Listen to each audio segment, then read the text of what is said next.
বন্ধু, তনিতার রান্নাঘরে আজকে হবে পালং শাকের চচ্চড়ি। তাই এটা হবে এই ছোট কাঁকড়া দিয়ে, চিতি কাঁকড়া আছে একটুখানি, ওইটা দিয়ে আমি করব।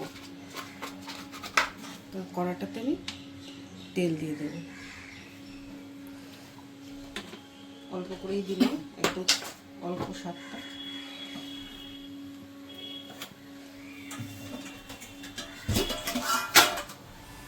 এবার আমি এটাতে দেব জিরে ফোড়ন।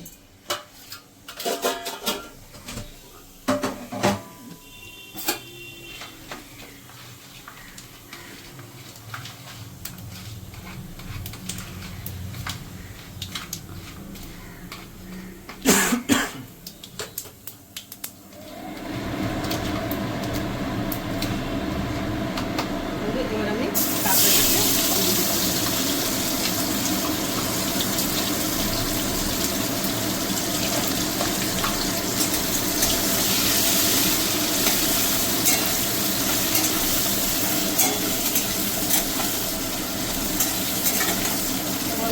কালো কালো জিনিসটা আপনি দেখছেন, হয়তো ভাববেন এটা কি নাকি খারাপ হয়ে গেছে কি। এটা হচ্ছে কালো কালো, হচ্ছে এটা ঘি। এটা মাদি কাঁকড়ার ঘিটা হলুদ হয়, আর মানে ছেলে কাঁকড়ার ঘিটা কালো হয়। তাই দেখুন আমি এই যখন কড়াতে দিয়ে দিলাম, পুরো ঘিটা হলুদ হয়ে গেল।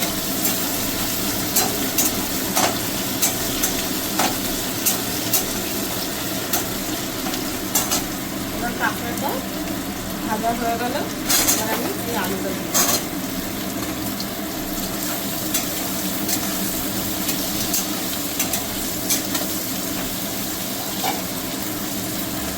আমি 2 মিনিট একটু ভেজে নেবো আলুটা। তো হয়ে গেল, হালকা ভেজেছি আমি আলুটাকে।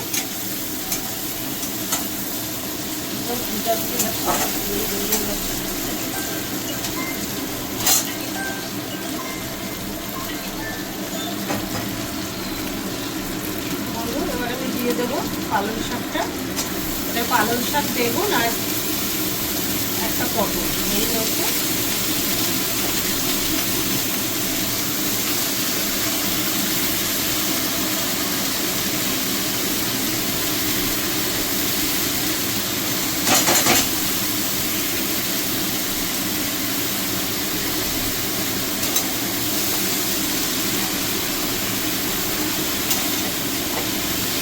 এটাতে নুন আর হলুদটা আমি একটু পরে দেবো, যাতে শাকটা একটু মজে না গেলে দিলে পরে বেশি হয়ে যেতে পারে। শাকটা একটু মজে যাক, তারপরে আমি দেবো নুন আর হলুদ। হ্যাঁ বন্ধু, তো দেখে নিই শাকটা কতটা হলো। এবার আমি এটাতে পরিমাণ মতো নুন দিয়ে দেবো, অল্পই দিলাম আমি।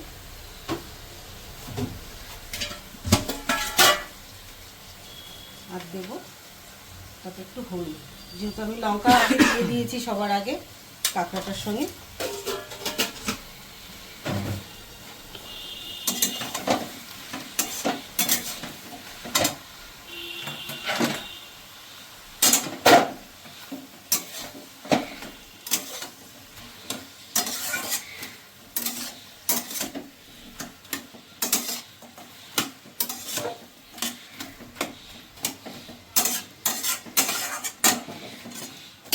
আলুটা এখনো ভালো করে সিদ্ধ হয়নি,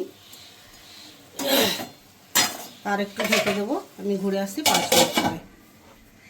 বন্ধু, শাকটা ভালো করে হয়ে গেছে, মানে আলুটাও সিদ্ধ হয়ে গেছে, সব কিছু হয়ে গেছে।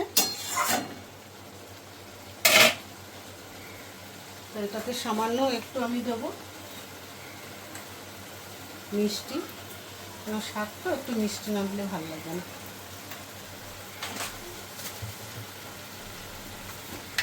আর একটু দেবো নুন, নুনটা একদম কম দিয়েছিলাম।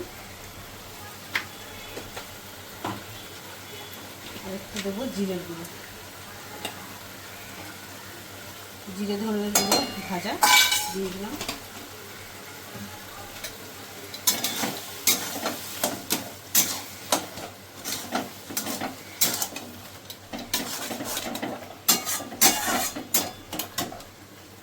এবার এখানে আছে একটু ধনে পাতা এটা দিয়ে দেবো।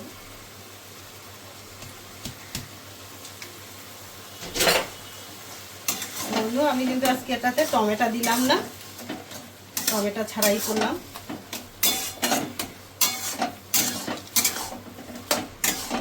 তো আমার পালং শাকের পালং শাক চচ্চড়ি আমার হয়ে গেছে। পালং শাক এটা চচ্চড়ি বলে না ঘ্যাট বলে আমি ঠিক আমার জানা নেই, আমি তাই বললাম, ঘ্যাটই বলে মনে হচ্ছে। তো পালং শাকের ঘ্যাট আমার রেডি।